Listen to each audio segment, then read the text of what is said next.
வணக்கம். இப்பதான் களை எடுத்துட்டு சாப்பிட்றோம்.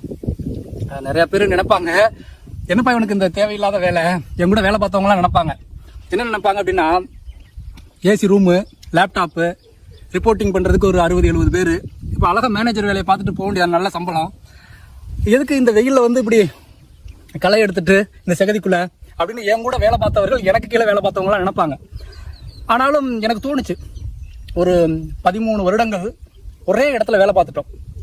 அதே வேலை தான், நம்ம அந்த வாழ்க்கையை வாழ்ந்துட்டோம். கோட்டு போட்டு ஏசி ரூம்ல லேப்டாப் வச்சு இப்படி அந்த வாழ்க்கையெல்லாம் வாழ்ந்து முடிச்சிட்டோம். இதே வாழ்க்கையை சாகிற வரை வாழணுமா அப்படின்னு தோணுச்சு. சாகிறதுக்குள்ள வேற விதமான வாழ்க்கைகளை வாழ்ந்துடணும் அப்படின்னு. அதனாலதான் நான் தைரியமா ரிசைன் பண்ணிட்டு வந்தேன். என்ன ஒண்ணு அப்படின்னா, அங்க இருக்கிறப்ப